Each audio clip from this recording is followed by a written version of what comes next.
right, so we're gonna go over a full shoulder warm up. So we're gonna warm up the thoracic spine, we're gonna warm up the shoulder blades and the muscles that surround the shoulder blades, and we're gonna warm up the muscles that surround the shoulder itself, including the rotator cuff. So we're gonna start with the spine, work our way to shoulder blades, and then work our way to the shoulder itself.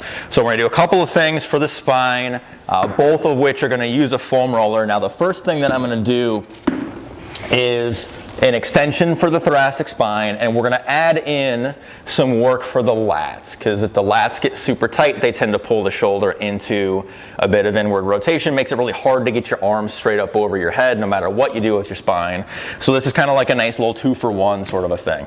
So I'm getting the foam roller just at the bottom of my rib cage. Okay, the thoracic spine is basically the spine that surrounds your ribs. So we don't need to get into our lower back. We're gonna start just above that spot. My feet are flat on the floor. My butt's gonna stay on the ground the entire time. So I'm using a kettlebell instead of a dumbbell. I like a kettlebell because it allows me to keep my palms in, and my goal when I'm doing this with the pullover is try to keep my elbows pointed up toward the ceiling. So if you end up needing to use a dumbbell because you don't have a kettlebell, hold it by the sides, don't hold it flat like this because it'll flare your elbows out.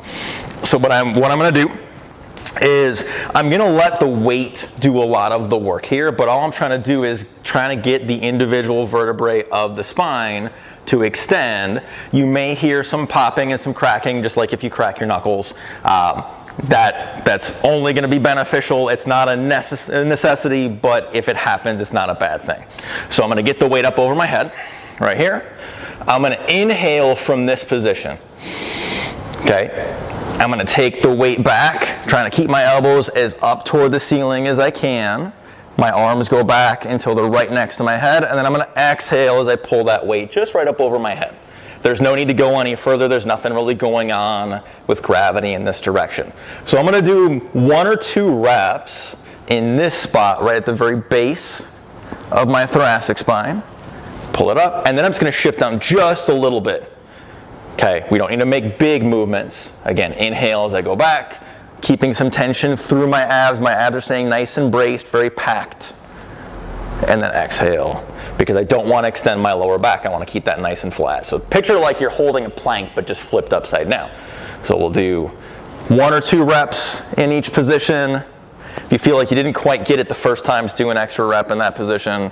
We're just going to go up until the foam roller gets right underneath my shoulder blades, because once you're on the shoulder blades, they're these big flat bones. They're not going to give you a whole lot of flexibility to move. So I'm just going to get right underneath, right about here, and this is going to be my last one. So that's working on just getting my posture more upright. So if you spend too much time around a desk and you're kind of glued this way, we're trying to get this part of your spine to extend without starting to rely on our lower back to do that. So we extended it first. The second thing that spine does is rotating, okay, side to side. So we're going to add some rotation drills in here. What I'm going to do is I'm going to lay on my side, and I'm putting my leg up on a foam roller. The reason I'm putting my leg up on a foam roller is I want to keep my hips nice and square so that I can not move through my low back or my hips, but I can make sure I'm moving through my rib cage and my spine. The other thing I like with using the foam roller for, and you'll see it in a second, it'll make it super, super obvious if you started to cheat.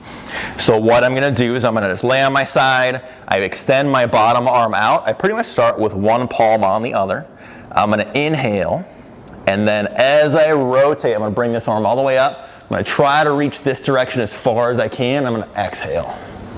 Then I'll come back and inhale. Now if I turn too far and I start using my low back or my hips, you'll see my leg is going to start to leave that foam roller. So even though I moved farther, I didn't move with the right stuff.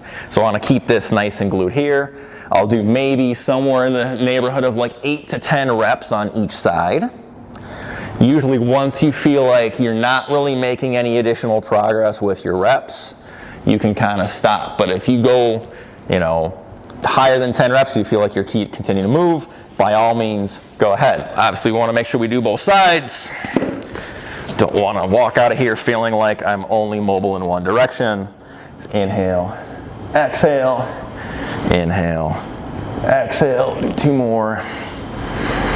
Exhale. Super normal to feel like maybe one side has a bit more movement than the other. If that's the case, then you might want to add a couple of extra reps into that side that feels like it's less mobile. All right, so we've covered now the spine. So now we're going to get into the shoulder blades. So we do 3 different things with a band. Very first thing we're going to do is called a shoulder dislocation. Not as bad as what it sounds like, but basically what we're trying to do is we're trying to recruit the muscles that surround the shoulder blades. With this first one, we're also trying to stretch the muscles of the chest and the biceps. If they're super tight, they're going to pull me, again, into this kind of rounded position. It's going to make it real hard to get my shoulder blades seated in the right position. So I take a band, I grab it right at the end. Turn to the side. I want to immobilize my spine, so all I want to do is move through my shoulders and my shoulder blades. So what I'm going to do is I'm going to pull out on the band so I don't have any slack in it. I'm bringing my arms all the way up overhead, and I'm going to try to move this band without bending my arms all the way down to my hips. When I come back this way, I'm trying to turn my thumbs toward the floor as far as they'll go. Bring it right to my hips. And then up. Most people are going to feel like they kind of get stuck right at the shoulder blades going both directions. But my goal is to not let my head move around and not let my lower back move around. So I don't want to arch and I don't want to jump my head forward like this. I want just shoulder and shoulder blade movement. Usually around 10 reps works great here as well. It's going to be kind of like the theme for a lot of the numbers on these things, about 10 reps or so. So all the way up and back. Okay, so start with dislocation. Next thing we're going to do is we're going to do a band pull apart. Might be the most literal exercise you're ever going to do. Hold the arms straight out in front of you. I want to keep my elbows pointed straight off to the side here. So I don't want to turn my elbow down toward the floor. That's going to make it a little harder to use the muscles in between my shoulder blades. It's going to start favoring my rotator cuff muscles. That's not what we're trying to do. So I'll show you from the back. My elbows are pointed behind me. My goal is just pull the band until it hits my chest and actively squeeze my shoulder blades together. And then I bring my arms forward, but I stop when there's still tension on the band. So from this direction, I don't want the band to look like this. I want to actively keep tension here, pull the band until it hits me in the chest, I squeeze my shoulder blades together. Again, we'll do around 10 reps. If this doesn't feel super challenging, just choke up on the band so there's less space between your hands. It's going to make it a little tougher. And then final banded movement is going to be a band pull down. So we're just moving the scapula in a bunch of different directions. So this one is more working up and down. So it's kind of emulating a pull-up motion. So I come a little closer with my hands on the band so they're slightly wider than the width of my shoulders. My arms come straight up over my head. I'm pulling the band down, bringing it toward the back of my neck. Now a key here is I want to try to keep my elbows directly underneath my wrists. So if my elbows start to flare like this, or if my head starts to jut forward like this, I need to widen out on the band a little bit because I want to keep this elbow under the wrist position. I'm going to pull this down as close to the back of my neck as I can. Then I push up, straight up, right up over my head. And then I pull down. So as I pull this down, I'm pulling my shoulder blades down and back. So I'm creating a pinching sensation right in the middle of my back. You will still feel some of your shoulder muscles here just because there is a little bit of overlap here. But the focal point's what's going on with my shoulder blades. So again, I'm doing 10 reps of those. So the very last thing we're going to do is we're going to work on the external rotator cuff muscles. Now we don't want to overly fatigue these, but we want to get them working. So we want to get just some activation of them. So we're going to do a little bit of what's called PNF stretching, which is basically putting a muscle into a stretched position and then contracting that same muscle in that spot. So this is another side lying movement. So I'm laying on my side right here. Now what I want is I want to keep this elbow right out from my shoulder. So I pretty much have 90 degrees here. And then I bend my arm so I've got 90 degrees at my elbow too. Okay, so I don't want it down here. I don't want it way up here. I don't want my arm too straight. So what I'm going to do is I'm going to put my hand right on my wrist. Not up on my actual hand because I don't want my wrist joint to be moving. I want to focus on movement at the shoulder. So I put my hand on my wrist. I'm going to push my palm down toward the floor until I start to feel the end of my range of motion. Might not even feel like it's an actual stretch, but it'll feel like, okay, now I can't go any further.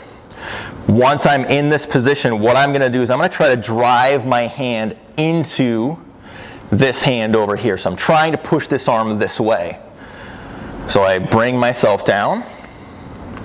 Now I'm taking this hand and I'm pushing into my palm right here. I'm gonna hold this just for 5 seconds. 1, 2, 3, 4, 5. Now once I'm done, I should be able to move this arm a little closer to the floor. Now I picked up some range of motion here. So I'm gonna do it again. 1, 2, 3, 4, 5. Now usually what you'll end up doing is just going until you feel like you can no longer increase your range of motion. So if I can get down here, I'm probably another 1 or so away from the end, because I don't think I'm gonna be able to palm the floor. And then back down. So this is probably about it. Same thing, 1, 2, 3, 4, 5. Again, I'll do both sides just to make sure that I walk out the door even. Same thing, I'm here. Now my range of motion is a little bit more limited on this side, so you can see I'm already not as close to the floor as I was on that right side, but let's do this. So push up, 1, 2, 3, 4, 5. So now I can get a little further, but I'm feeling more of a stretch here. I already know this is gonna be an issue because I've had surgery on this right shoulder, so I've spent a lot of time rehabbing this one, but I've kind of neglected this side, so it's actually more limited than my right side now. So I don't have the same amount of motion. So I push up, 1, 2, 3, 4, 5.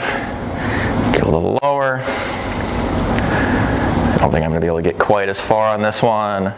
But because this side is a little bit more limited, I might do an extra rep or two, even if it doesn't give me extra range of motion, just to try to bring myself a bit more in balance. So this is gonna be my last one that I'm gonna do right here. 1, 2, 3, 4, 5. So the whole intention with that is not to create fatigue in the muscles around the shoulder blades and the shoulders, but just to get them warmed up, get blood flowing, get those muscles kind of primed for movement. That whole thing from start to finish, you're probably looking at 10 minutes or less. You know, you can kind of fluctuate the amount of sets and reps you do based on things that you feel are a bit more limited. But great thing to add into pretty much any of your upper body workouts, but especially if you find that things like pressing tend to produce a lot of shoulder pain. Odds are pretty good because things aren't sitting in the direction that they're supposed to.